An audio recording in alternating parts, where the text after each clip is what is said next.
Mes amis Balance, bonjour et bienvenue sur la chaîne Tarot à merveille. Pour votre tirage général, ceux qui me découvrent, soyez les bienvenus. J'espère que vous allez bien. Allez, c'est parti. Vous n'êtes pas prêt, je le sais, vous le savez. Cette phrase ne devrait pas vous blesser, elle devrait vous rassurer. Parce que si vous étiez prêt, si tout en vous était parfaitement aligné, parfaitement calibré, parfaitement préparé pour ce qui arrive, alors ce ne serait pas quelque chose d'énorme. Ce serait quelque chose de prévisible, d'attendu, de banal. Et ce qui se prépare pour vous n'a rien de banal. Les choses véritablement transformatrices arrivent toujours quand on n'est pas prêt. C'est leur signature, leur marque de fabrique. Elles ne frappent pas quand le terrain est dégagé et les valises faites. Elles frappent quand vous êtes au milieu de votre routine, les mains pleines d'autre chose, le regard tourné dans la mauvaise direction. Et c'est justement cette absence de préparation qui garantit l'authenticité de votre réponse. Pas de script répété, pas de posture calculée, juste vous, brut, vrai, pris au dépourvu. Je vais vous faire remonter un escalier de 10 marches. À la première marche, vous êtes là où vous êtes maintenant. Pas prêt, un peu perdu, être sceptique. À la 10e marche, vous comprendrez exactement ce qui arrive et pourquoi votre sentiment de ne pas être prêt est en réalité le signe le plus fiable que vous l'êtes.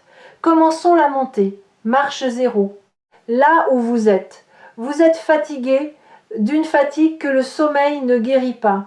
C'est une fatigue plus profonde, existentielle, la fatigue de maintenir en place des structures qui ne tiennent plus, des habitudes dont vous avez oublié l'origine, des relations qui fonctionnent sur pilote automatique, des objectifs que vous poursuivez par inertie plutôt que par désir. Vous faites les gestes, vous dites les mots. Mais une partie de vous, une partie de plus en plus insistante, observe tout cela depuis une distance croissante en se demandant « Est-ce que c'est ça ma vie ? Est-ce que c'est tout ?» Cette question n'est pas un signe de dépression, c'est un signe de lucidité. C'est votre être profond qui refuse la surface, qui exige davantage, pas davantage de choses, davantage de sens, de profondeur, de vérité. Et cette exigence que vous n'avez pas choisie, qui s'est imposée à vous comme une marée qui monte, est le prélude de ce qui arrive. Regardez autour de vous, regardez votre vie avec honnêteté. Il y a des choses qui fonctionnent, il y a des choses dont vous pouvez être fiers, mais il y a aussi ces poches de compromis que vous avez acceptées par fatigue. Ces endroits où vous avez dit oui alors que tout en vous disait non, ces arrangements avec votre propre vérité que vous maintenez en place, avec l'énergie du quotidien. Et cette énergie s'épuise. Non pas parce que vous êtes faible, parce que les compromis ont une date d'expiration. Et les vôtres arrivent à échéance. Ce qui est magnifique dans cette fatigue lucide, c'est qu'elle est le terrain le plus fertile qui existe pour le changement. Les gens satisfaits ne changent pas. Les gens confortables ne changent pas. Ce sont les gens fatigués de leur propre immobilité qui bougent. Et vous êtes prête à bouger. Votre corps le sait, votre cœur le sait. Seul votre mental proteste encore, accroché à ses habitudes comme un enfant à son doudou, marchin, ce que vous ne voyez pas encore. Pendant que vous vivez votre fatigue lucide, des pièces bougent en coulisses. Des connexions se forment entre des personnes, des opportunités et des circonstances dont vous ignorez l'existence. Quelqu'un, quelque part, a prononcé votre nom dans une conversation que vous n'avez pas entendue. Une idée qui germe dans l'esprit de quelqu'un d'autre porte votre empreinte sans que cette personne sache encore pourquoi. Un mouvement financier qui n'a apparemment aucun rapport avec vous est en train de créer un canal qui mènera directement à votre porte. Vous ne voyez rien de tout cela et c'est normal. Les plus grands changements de la vie se préparent dans l'invisible. Comme les racines d'un arbre travaillent sous terre pendant des mois avant qu'une seule feuille n'apparaisse. Vous êtes dans la phase souterraine, la phase où tout bouge mais rien ne se voit. Et cette phase est la plus frustrante qui soit, parce qu'elle ressemble à de l'immobilité, alors qu'elle est le mouvement le plus intense que votre vie ait connu depuis longtemps. Vous avez peu être remarqué des synchronicités récemment, des coïncidences trop précises pour être aléatoires, un chiffre qui revient, un thème qui surgit dans des conversations sans lien entre elles. Un mot qui apparaît partout, dans un livre, sur une affiche, dans la bouche d'un inconnu. Ces synchronicités sont les fuites du système, les petites fissures par lesquelles l'invisible laisse entrevoir ce qu'il prépare. Ne les ignorez pas, ne les rationalisez pas, notez-les, même mentalement. Parce que quand ce qui se prépare se manifestera enfin, vous regarderez en arrière et vous réaliserez que les indices étaient partout, que l'univers ne vous a jamais laissé dans le noir total, qu'il a semé des lanternes le long du chemin, de toutes petites lanternes, juste assez pour que vous ne perdiez pas espoir dans l'obscurité. Marche 2, le paradoxe du non prêt. Voici quelque chose que personne ne vous a jamais dit. Le sentiment de ne pas être prêt est un mécanisme de protection, pas un diagnostic. Votre mental vous dit « tu n'es pas prêt », non pas parce qu'il a évalué objectivement votre niveau de préparation, mais parce que reconnaître que vous êtes prêt l'obligerait à céder le contrôle. Et le mental déteste céder le contrôle. C'est son travail de tout anticiper, tout calculer, tout prédire. Et quand quelque chose d'énorme approche, quelque chose qui échappe à ses calculs, il panique. Et sa panique prend la forme de cette phrase rassurante en apparence, mais paralysante en réalité. Tu n'es pas prêt, attends encore, le moment viendra, mais le moment ne vient jamais. Pas selon les critères du mental, parce que le mental pose des conditions infinies. Quand tu auras assez d'argent, quand tu seras assez confiant, quand les circonstances seront idéales, quand tu auras un plan B, un plan C et un plan D, ces conditions sont des portes qui ouvrent sur d'autres portes qui ouvrent sur d'autres portes. Un labyrinthe sans sortie, conçu pour vous maintenir dans la salle d'attente de votre propre vie. La vérité est que vous êtes prêt, pas au sens où tout est en place, au sens où tout ce que la vie vous a appris jusqu'ici vous a équipé pour ce moment. Chaque épreuve était un entraînement, chaque échec était un tutoriel, chaque douleur était un calibrage. Vous ne le voyez pas parce que vous cherchez la préparation dans les mauvais endroits. Vous la cherchez dans vos certitudes alors qu'elle vit dans vos cicatrices. Marche 3. L'argent qui change de forme. Parlons de ce qui arrive sur le plan financier. Parce que le mot énorme dans le titre de cette vidéo n'est pas une exagération. Il décrit la nature du changement, pas la taille du chiffre. Énorme ne signifie pas nécessairement des millions. Énorme signifie disproportionné par rapport à ce que vous attendiez. Suffisant pour modifier votre trajectoire. Assez pour créer un espace de respiration là où il n'y en avait pas. L'argent qui arrive va prendre une forme que vous n'aviez pas anticipée. Votre mental a une image très précise de comment l'argent est censé venir par le travail, par un employeur, par un échange direct de temps contre rémunération. Mais l'abondance ne respecte pas les modèles mentaux. Elle est créative, inventive. Elle emprunte des chemins que votre imagination n'avait pas cartographiés.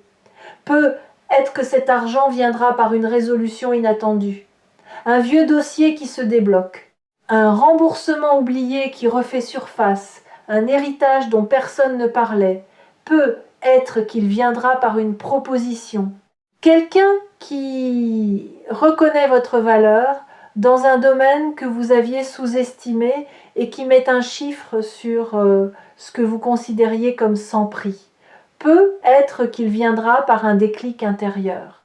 Une idée qui s'illumine soudainement avec une évidence qui vous laisse pantelant et qui, une fois mise en œuvre, génère un flux que vous n'aviez jamais cru possible. Quelle que soit la forme, elle vous surprendra. Et cette surprise sera la preuve que ce qui arrive dépasse votre mental. Parce que ce que le mental peut prévoir, le mental peut aussi limiter. Ce qui vous surprend échappe à cette limitation.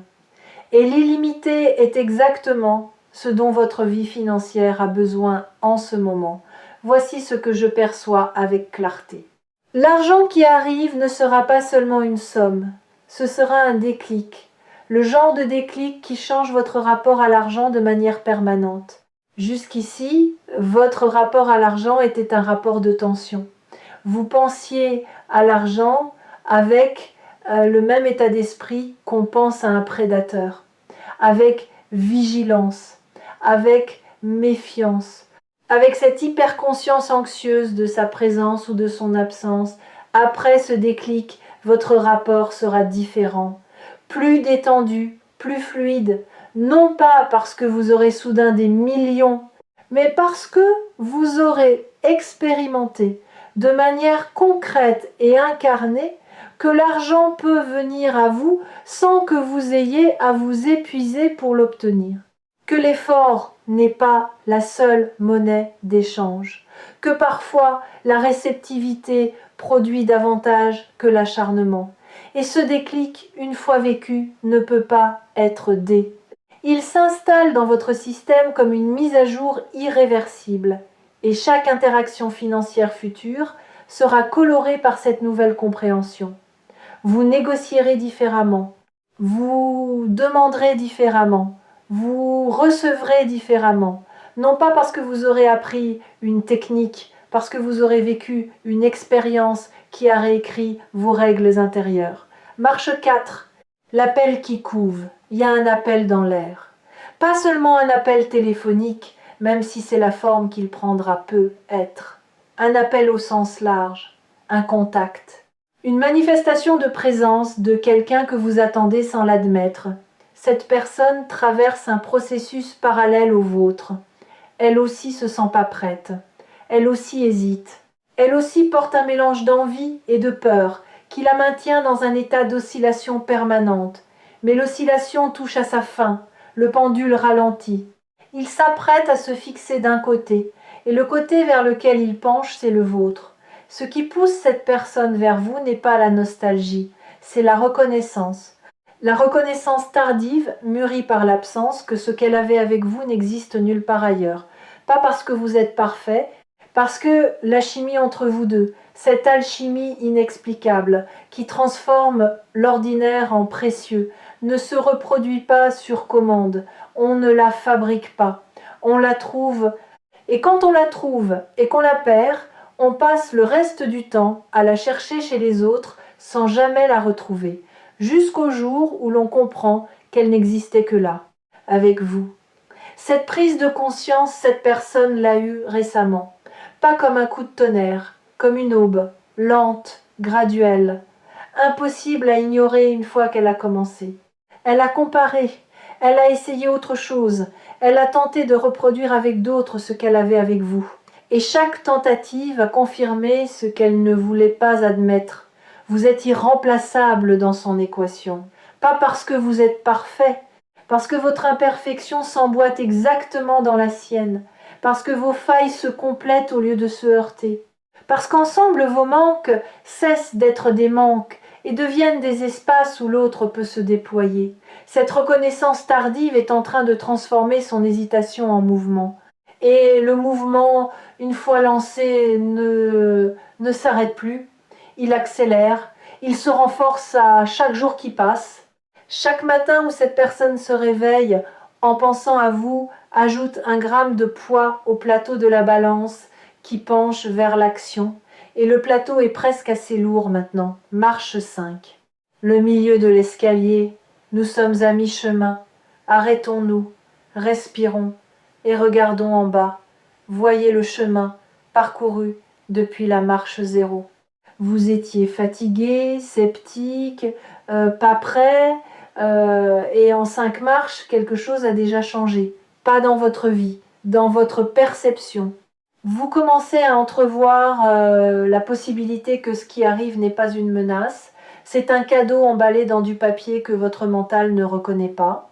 Et le fait de ne pas reconnaître l'emballage ne dit rien sur la valeur du contenu. Si cette vidéo vous a trouvé sur Tarot à merveille, c'est que vous êtes exactement au milieu de cette ascension. Ni en bas dans l'ignorance, ni en haut dans la compréhension totale. Au milieu, dans cet espace inconfortable mais fertile où le doute coexiste avec l'espoir, où la peur marche à côté de l'excitation, où vous ne savez pas encore ce qui vous attend, mais vous sentez dans chaque fibre de votre être que c'est réel. Marche 6.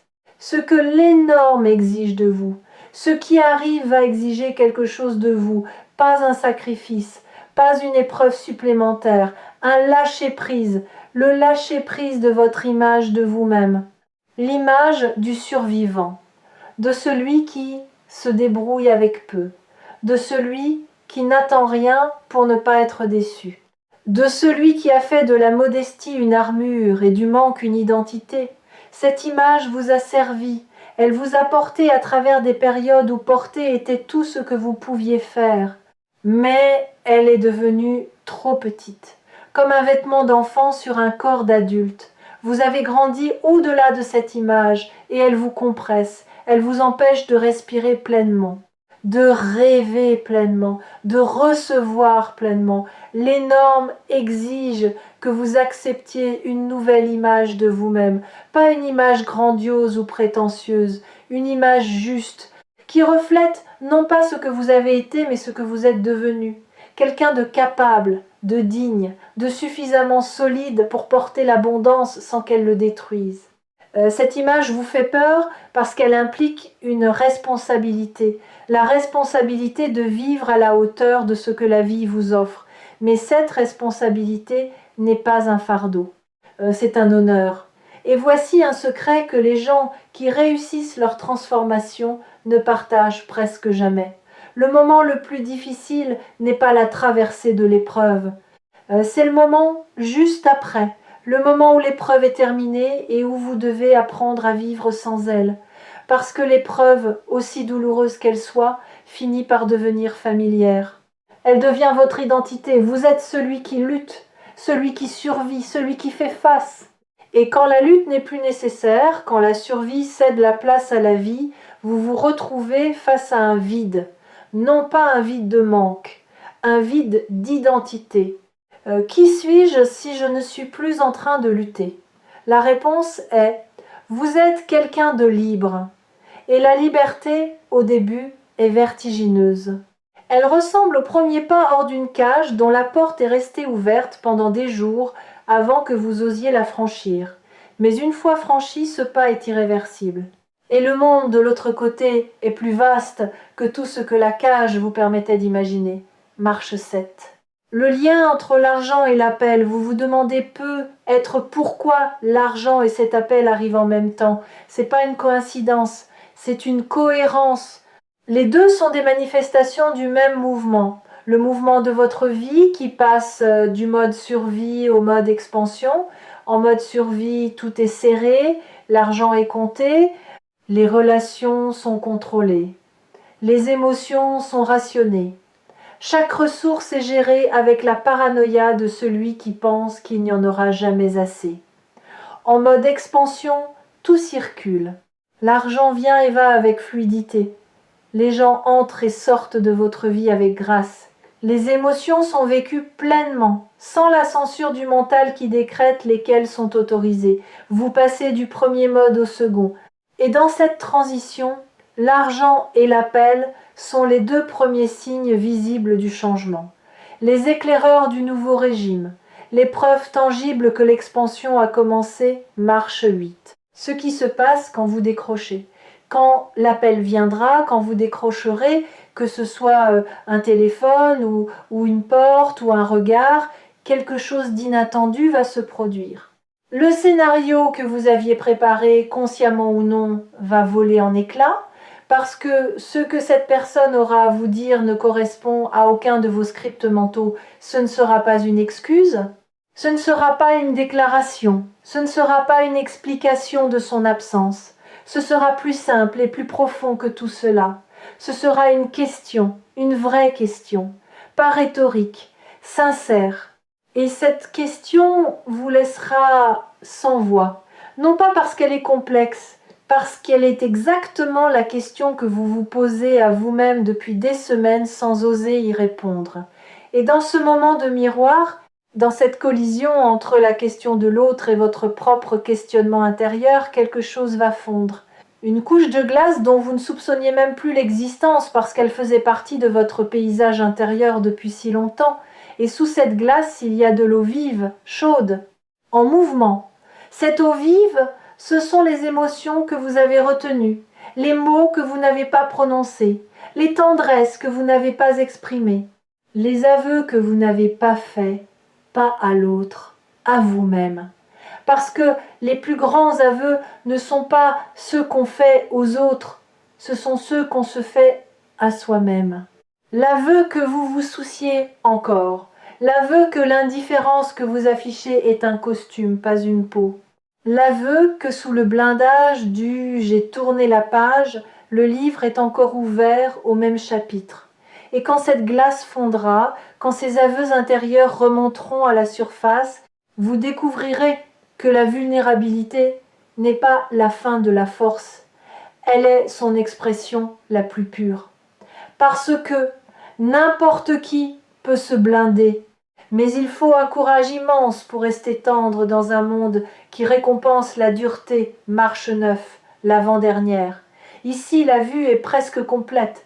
Vous voyez la marche 0, en bas, minuscule maintenant, et vous voyez la marche 10 au-dessus de vous, si proche que vous pourriez la toucher en levant le bras, et entre les deux le chemin parcouru.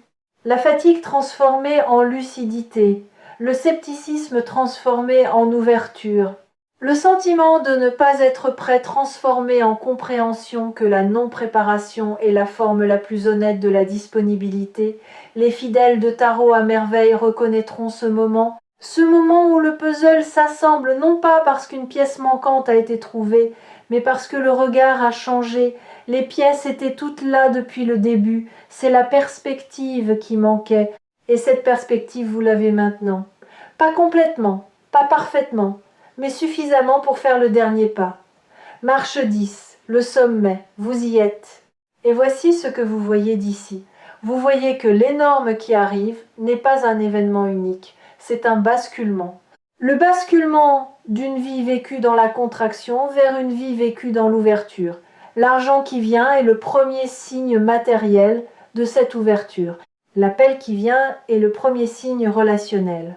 Mais ce ne sont que les premiers, d'autres suivront, parce que l'ouverture, une fois amorcée, ne s'arrête pas. Elle se propage. Elle contamine chaque domaine de votre existence avec cette même énergie d'expansion.